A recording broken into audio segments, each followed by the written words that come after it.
Selamat pagi Bapak Ibu Saudara-saudara yang dikasihi oleh Tuhan Yesus. Senang sekali saya dapat menjumpai Bapak Ibu Saudara-saudara pada pagi hari ini. Sebentar kita akan mendengarkan firman Tuhan, maka mari terlebih dahulu kita berdoa.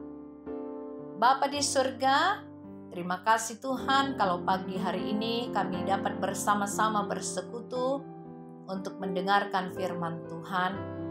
Maka berkatilah kami Bapa, hati dan pikiran kami dikuasai oleh Roh-Mu yang kudus, sehingga firman-Mu dapat menjadi rema di dalam diri kami.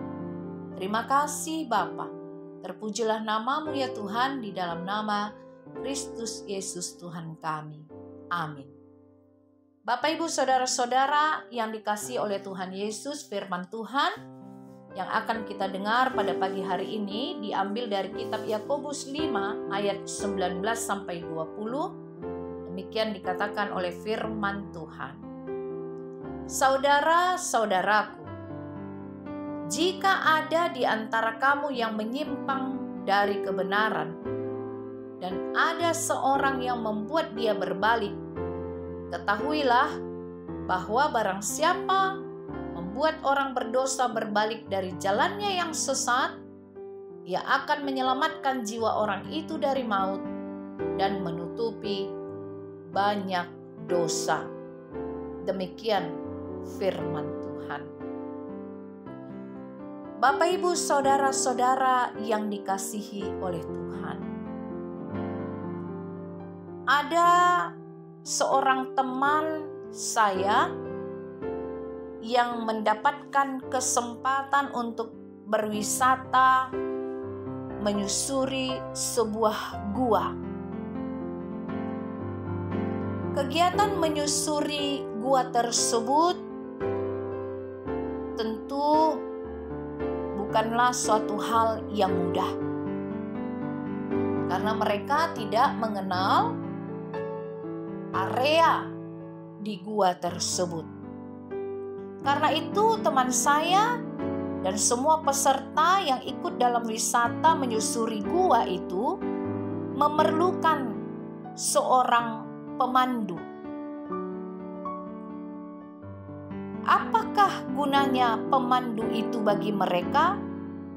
Tentu saja sangat berguna.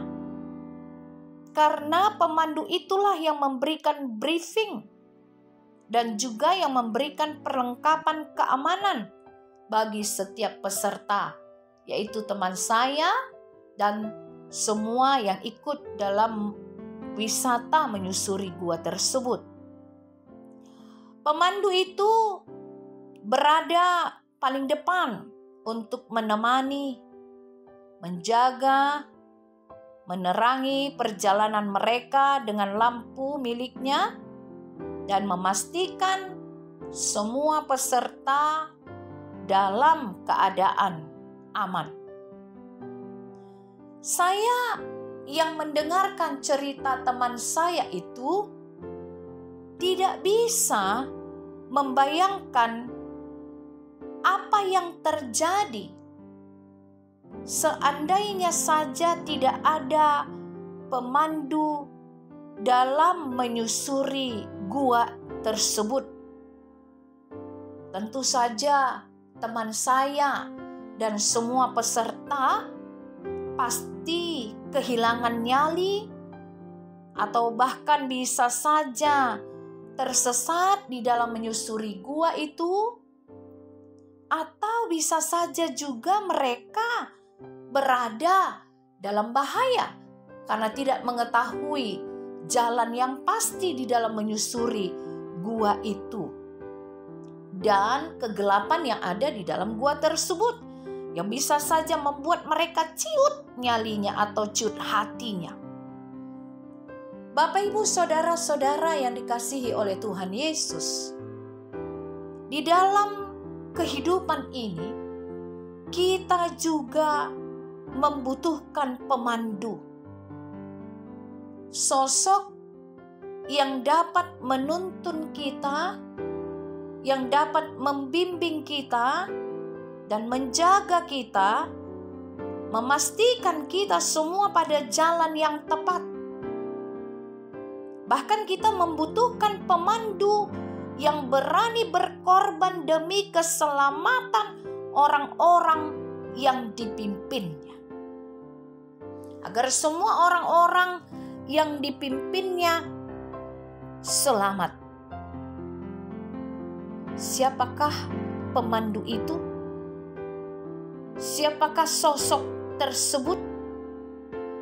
Dia adalah Tuhan kita, Yesus Kristus, Juru Selamat kita. Di dalam menjalani kehidupan ini, ada masa-masa di mana kita harus melewati lembah kekelaman yang menakutkan. Ada masa-masa kesulitan di dalam kehidupan kita, masa-masa kegelapan. Namun ketika kita menjadikan Yesus sebagai pemandu atas kehidupan kita, tidak ada lagi yang perlu kita takutkan. Ketika kita menjadikan Yesus Kristus sebagai pemandu kita, gembala kita, maka kita pasti tidak akan tersesat. Oleh karena itu, Bapak Ibu Saudara-saudara yang dikasihi oleh Tuhan, kalau kita mengetahui ada dari saudara-saudara kita yang masih hidup di dalam kesesatan, tentu ini menjadi tugas kita untuk membawanya ke dalam kemenangan, membawanya kepada Yesus Kristus Tuhan.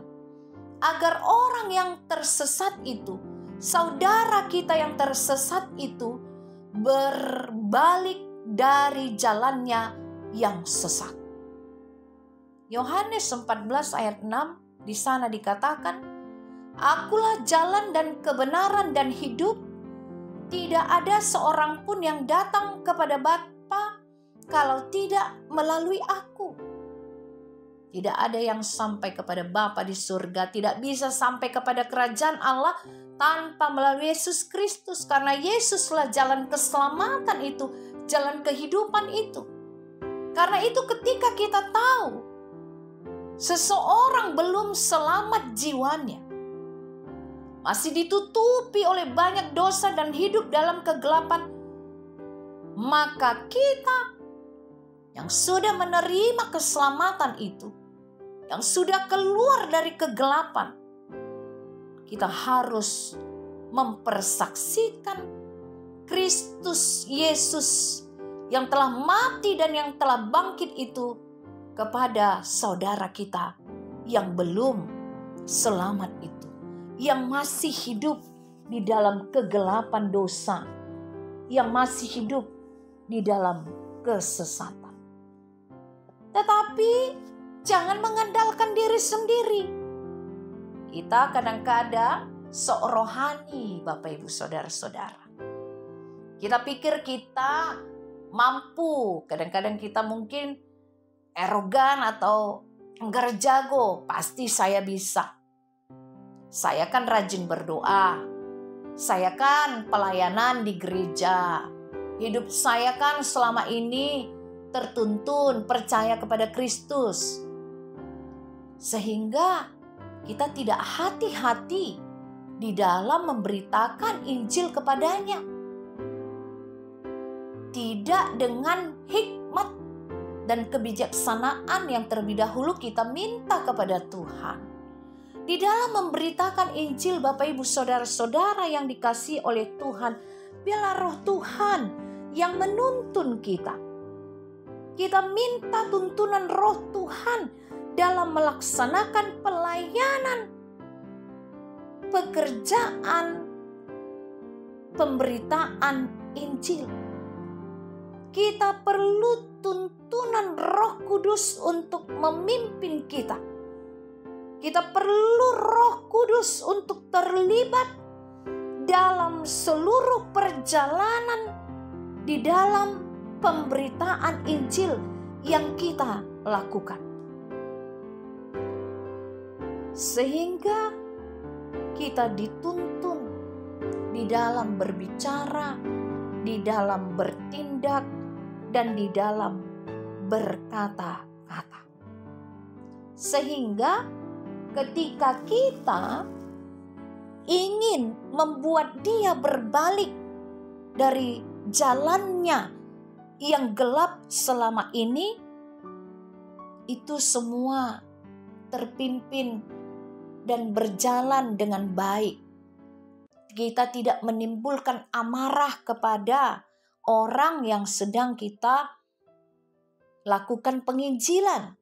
Itu kita tidak seperti sedang mengguruinya, tetapi kalimat-kalimat yang kita ucapkan itu justru menyentuh hatinya. Lalu kemudian kata-kata yang kita ucapkan itu menyejukkan orang yang mendengarkannya. Tidak justru mereka menjadi marah dan menjadi kesal, lalu sebaliknya meninggalkan kita dan bahkan tidak peduli dengan apa yang kita ucapkan. Karena itu Bapak Ibu saudara-saudara yang dikasihi oleh Tuhan, setiap kita memang dipanggil untuk ikut serta di dalam memberitakan Injil. Tetapi ingatlah, kita tidak dapat mengandalkan diri sendiri untuk membuat orang yang berdosa berbalik dari jalannya yang sesat menuju jalan kebenaran, jika kita sendiri tidak dituntun oleh kuasa Roh Tuhan di dalam menyampaikan kebenaran firman Tuhan. Karena itu Bapak Ibu saudara-saudara yang dikasihi oleh Tuhan Yesus, mari kita meminta kepada Tuhan ketika kita ingin melayani seseorang yang belum selamat, yang masih sesat jiwanya. Sungguh-sungguh kita sendiri terlebih dahulu harus menyerahkan hati kita dipimpin oleh Roh Tuhan. Selamat membawa satu jiwa lagi Bapak Ibu saudara-saudara kepada Tuhan Yesus, agar mereka juga mendapatkan keselamatan itu seperti kita yang sudah menerima keselamatan dari Tuhan Yesus Kristus. Selamat melayani Tuhan. Amin. Kita berdoa. Bapa di surga, terima kasih untuk firman Tuhan pada pagi hari ini. Kami juga dipanggil ya Tuhan untuk membawa berita keselamatan itu kepada saudara-saudara kami yang masih hidup di dalam jiwa yang tersesat, agar mereka juga memperoleh keselamatan dari Bapa di surga di dalam Kristus Yesus Tuhan kami. Kuatkan kami di dalam melakukan penginjilan, bersaksi di dalam nama Kristus Yesus Tuhan kami. Terima kasih Bapa di surga. Terpujilah namamu ya Tuhan, kekal selama-lamanya di dalam Kristus Yesus Tuhan kami. Kami berdoa dan mengucap syukur. Amin.